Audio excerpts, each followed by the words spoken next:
সাকিব খানের সাথে পূজার প্রেম, সাকিবের বাসা থেকে বুবলির ঘাট ধাক্কা, সাকিব অপুর ঘনিষ্ঠ, জয়ের জন্মদিনে বীরকে সামনে আনা, পূজা চেরির সাথে নাকি বুবলি খারাপ ব্যবহার। একটু পুরানো কথায় চলে যাই।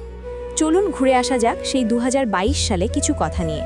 মনে আছে পূজা চেরি সাকিব খান জুটি হয়ে প্রথম গোলুই মুভিটা করে। সাকিব পূজাকে ঘিরে বিশাল বড় একটা কথা উঠেছিল, সাকিব পূজা প্রেম করছে। অনলাইন, ইউটিউব, ফেসবুক প্রত্যেকটা পেজ থেকে খবরের ক্যাপশনেও ছিল সাকিব পূজার প্রেমের গুজব। বুবলি যখন প্রেগনেন্ট হয় এবং আমেরিকায় যায়, তখন থেকে সাকিবের পরিবর্তনের কথা বলে, কিন্তু এটা সম্পূর্ণ একটা মিথ্যা কথা। বুবলির মা হওয়ার কথাটা সাকিব খানকে জানানোর পর থেকেই তাদের দূরত্ব তৈরি হয়। কমিটমেন্টের জায়গা থেকে বীর সিনেমায় তারা দুজন চুক্তিবদ্ধ ছিল এবং ছবিটা কাজ অল্প কিছু বাকি ছিল, যেটা পরিচালক ইকবাল শেষ করে ঈদে মুক্তি দেওয়ার তোড়জোড় করে। সাকিব নিরুপায় হয়ে বুবলির সাথে কাজ করতে হয় এবং মুভিটা শেষ করতে হয়।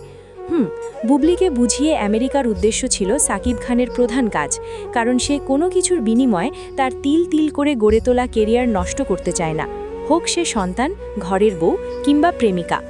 প্রায় ইন্টারভিউতে বুবলি একটা কথা গোপন করে, কেন সে বীরকে সামনে আনলো, এবং আরও একটা কথা বলেছিল, কোনো একটা কারণ যার জন্য বাধ্য হয়ে এটা করেছে, তাছাড়া আর কোনো উপায় ছিল না।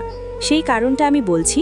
প্রথমটা ছিল অপু বিশ্বাসের সাথে সাকিবের আবার সখ্যতা আর পূজার সাথে প্রেমের বিষয়টি।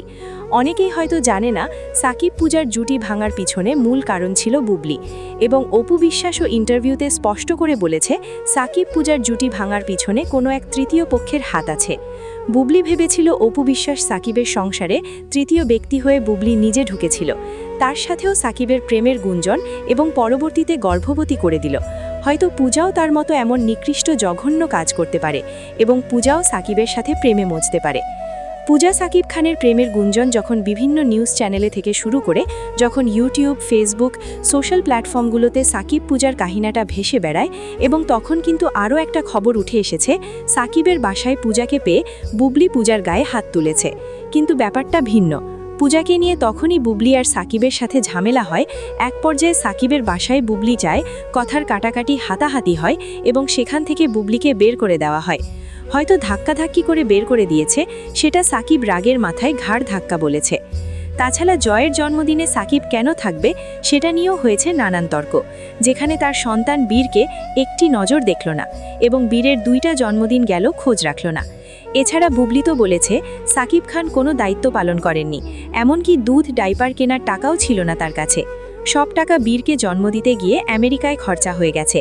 বুবলি যে ইনোসেন্ট সেজে থাকে, চুপচাপ করে থাকে, এটা ক্যামেরার সামনে একটা ভয়ঙ্কর মুখোশ পরে থাকে।